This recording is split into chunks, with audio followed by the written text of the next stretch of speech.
Ya, jangan ada yang bersuara ya. 5 cara melawan kebiadaban Islam di Indonesia. Satu, bakar masjid.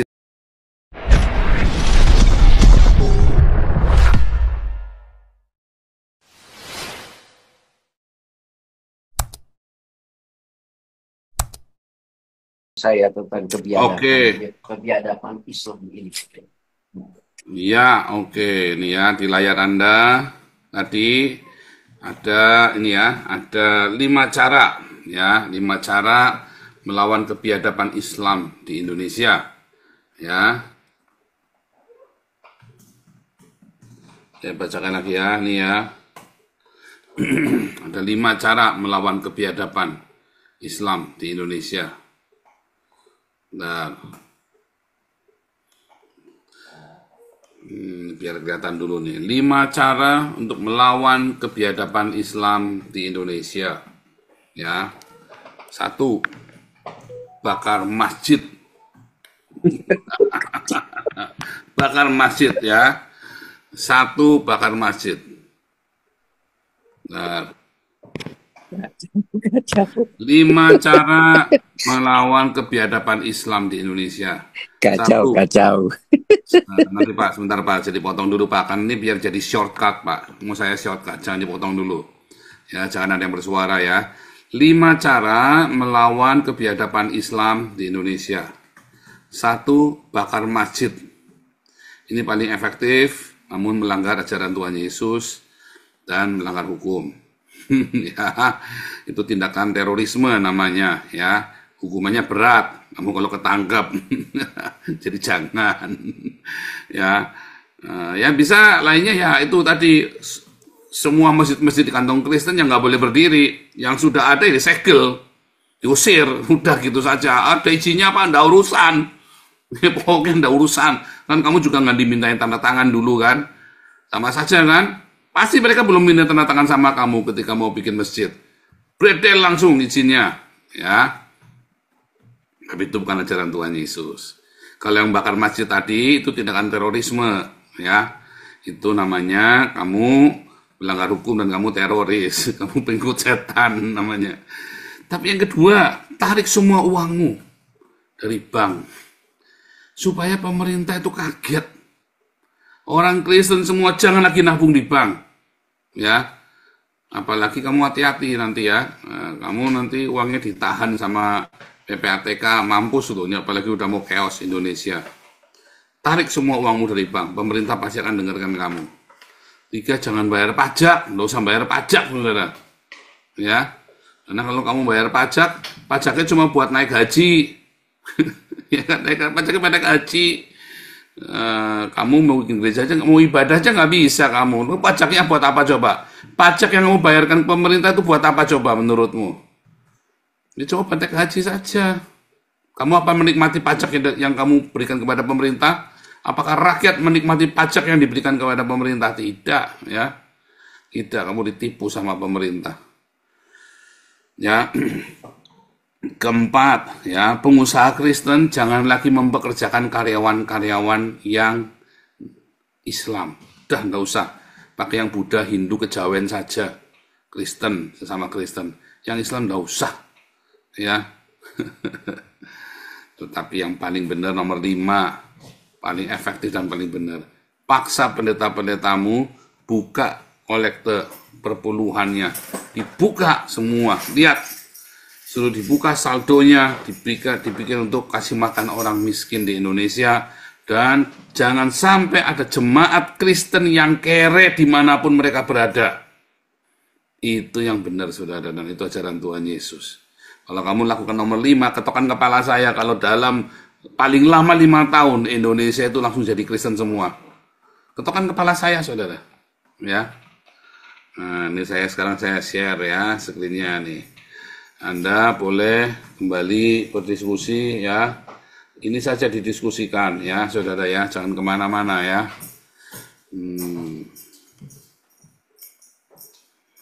Ya, Ombung mau bicara lagi, Ombung silakan, Ombung. Mana nih Ombung tadi? Iya, tes suara Pak Paul. Lu Iya, memang Ombung. memang kalau kita ngelihat situasi terakhir ini, kalau misalkan lewat jalur hukum nggak ada gunanya juga Pak, karena kita lihat yang mana yang di Padang Sarai itu hanya dengan modal materai 10.000 dibebasin semua kan tadi Pak Paul bilang gitu. Nah sementara orang kayak MKC atau seperti Pak Saifuddin ataupun Apologet itu langsung ditahan kan gitu ya. Nggak ada bisa nggak laku materai kalau sama yang minoritas gitu. Hanya laku buat mereka aja. Nah, jadi perlawanan itu ya sebetulnya kalau misalkan perlawanan dan kekerasan itu bukan cara orang Kristen. Ya paling tidak ya seperti yang tadi yang Pak Paul bilang, ya tiga hal itu. Pertama ya hati-hati dengan uang Anda di bank, itu yang pertama. Yang kedua ya jangan bayar pajak. Orang kita sebagai warga negara kita hak minoritas untuk beribadah aja nggak tercapai, bagaimana kita mau melaksanakan kewajiban? Kan timpang jadinya. Yang berikut lagi itu ya adalah apa namanya? Jangan pekerjakan karena pengalaman waktu saya masih muda Pak Paul, saya melamar di satu perusahaan yang ya miliknya orang-orang sana. Nggak ada Pak satupun yang dipanggil Pak Paul gitu. Jadi lebih bagus ya sudahlah pekerjakan orang-orang minoritas saja gitu ya. Kalau menurut saya karena percuma juga kita pekerjakan dari sebelah ini, mereka juga nggak usah jauh-jauh lah. Jadi pegawai BUMN aja dari kelompok yang non itu aja susah Pak. Susah melamarnya gitu ya. Itu yang anak-anak muda sekarang itu juga cerita, susah dipanggil aja, susah om katanya gitu. Jadi lebih bagus ya terang-terangan aja. Ya pokoknya jangan terlalu lugu lah gitu ya. Jangan mau dimanfaatkan buat kepentingan ini, kepentingan penindas ini gitu. Gitu kira-kira Pak Paul. Terima kasih Pak Paul.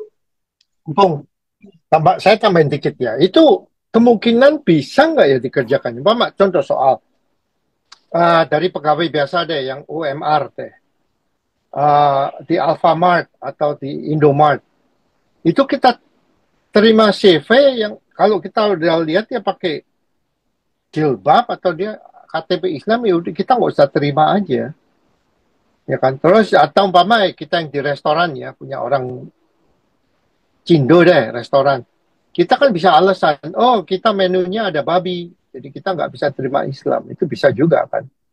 Nah, kalau di profesional, di bank atau di kantor-kantor swasta yang lain, di bisnis, kita bilang, oh kita udah dapat yang orang yang lebih qualified dari ini, apa namanya, pelamar, itu bisa juga.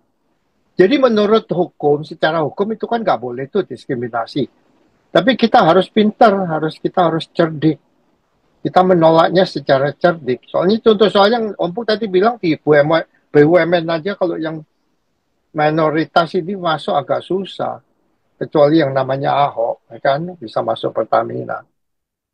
Itu sih, kalau menurut saya, kalau semua ini orang-orang kompak Cindo atau bisnis-bisnis owned by non-Islam, itu bersatu, maju, melakukan hal ini. Soalnya kita juga diskriminasi, berarti kita ya boleh dikatakan kuasa kasarnya kita juga membalas dengan diskriminasi juga.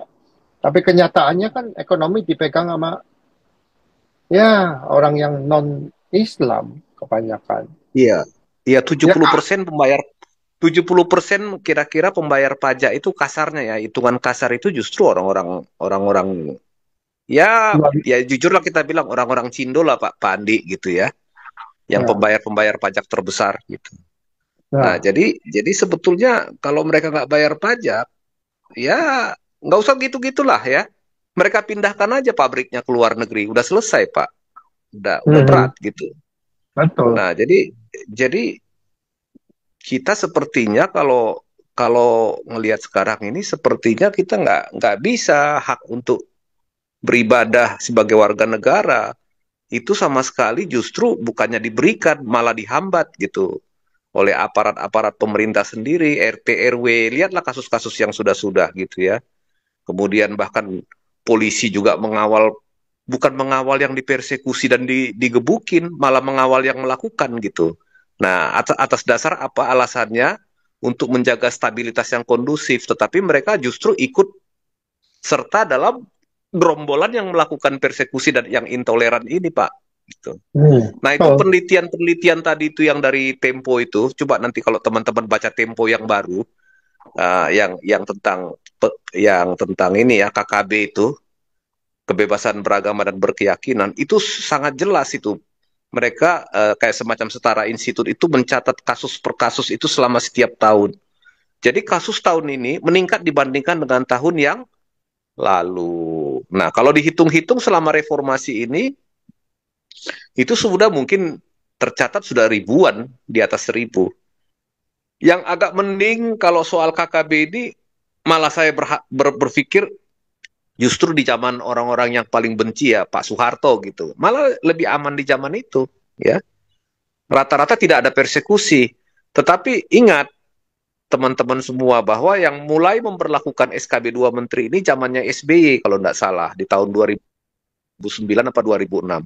Sebetulnya masalahnya ini kan tinggal dicabut SKB 2 Menteri ini karena ini memang apa tidak adil dan diskriminatif.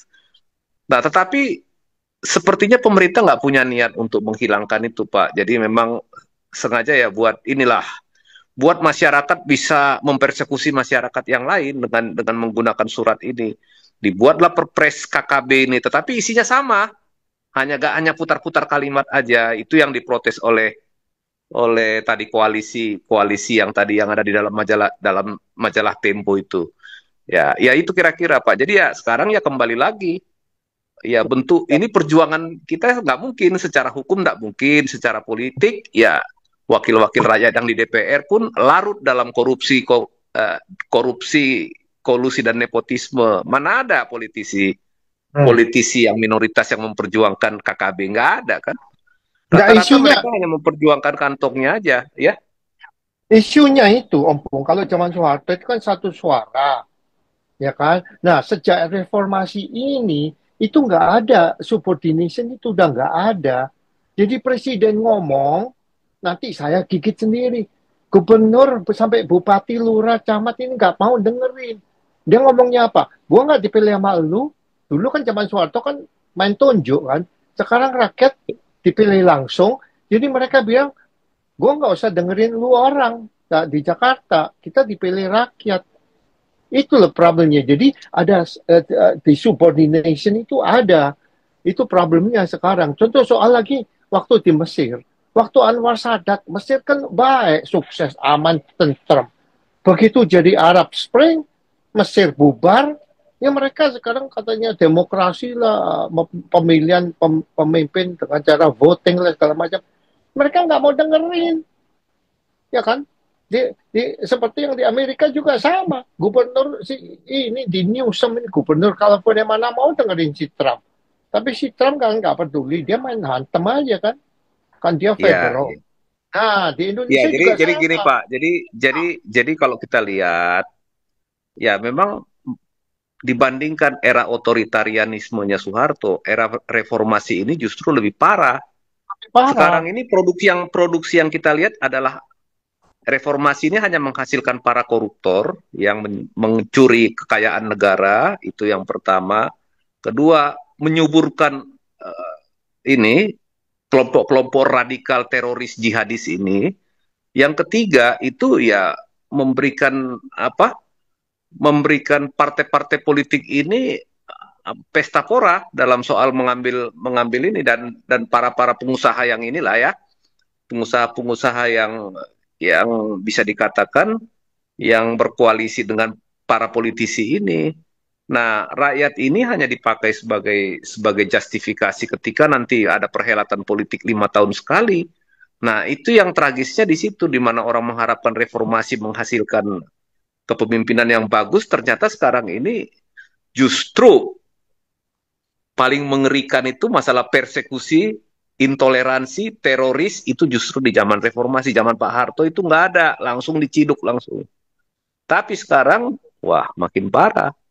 Nah, satu-satunya cara yang orang Kristen harus lakukan ya harus berjuang sendiri Pak dengan berbagai cara, tetapi tentunya yang kalau kita ya memang jangan bertentangan dengan ajaran Tuhan Yesus, gitulah ceritanya Pak Andi. Tadi Ya, Pak Paul udah jelaskan. ya Silakan termasuk Pak Andi. boykot. Ya termasuk boykot kan? Ya kan? Iya, Kan iya. Kita kalau melawan hukum nggak bisa lah. Kita ini siapa? Satu, kedua saudaranya si Dora tuh apa lawyer-lawyer Batak juga nggak berani maju, diam aja. Jadi kita siapa yang bantuin kalau menurut hukum? Ya udah kita yang omongkan ini, yang Pak Pol omongkan ini kita harus bergerak sendiri secara cara kita sendiri lah, ya kan? Iya, betul. Dan jangan dan kalau kita lihat lah ya di perusahaan-perusahaan yang punya orang sebelah itu, jangan harap ada orang Kristen yang kerja atau yang ini. Kenapa? Gak ada itu gitu. Jadi nggak usah terlalu nggak usah terlalu apa namanya ya. Kadang-kadang kita terlalu naif dan terlalu lugu juga dalam bernegara ini, Pak, gitu. Ketika kaum minoritas didiskriminasi ya apa namanya itu seperti seolah-olah sesuatu yang wajar. Padahal itu sebenarnya sudah pengkhianatan nilai-nilai dalam bernegara dan bermasyarakat sebetulnya gitu. Silakan, siapa yang mau lanjut? Ini ada tradisi Jawa, Om Pung, kalau saya bilang. Udah dia bilang sing waras ngalah wae. Jadi ada apa-apa ya udah kita ngalah wae. Udah menerima aja gitu kan. Ini kan tradisi Jawa. Iya, kalau kita kaji dalam, sebenarnya kita bilang ini ada ketakutan kalau kalau itu tidak ada. Karena kelompok-kelompok ini tahu kalau ini minoritas lah, anggapnya Buddha, Hindu, Kristen, apalagi dia dibebaskan hukum, dia akan menguasai semua sistem. Ini ketakutan. Karena orang ada ketakutan, kelompok ini ada ketakutan, mereka mempertahankan itu. Sebenarnya ini bukan kebijakan pemerintah. Ini ada tekanan dari ormas itu. Tapi kalau kita kaji ya benar. Sebenarnya pemerintah ini ingin berubah itu. Kuat sekali tekanan-tekanan dari bawah itu.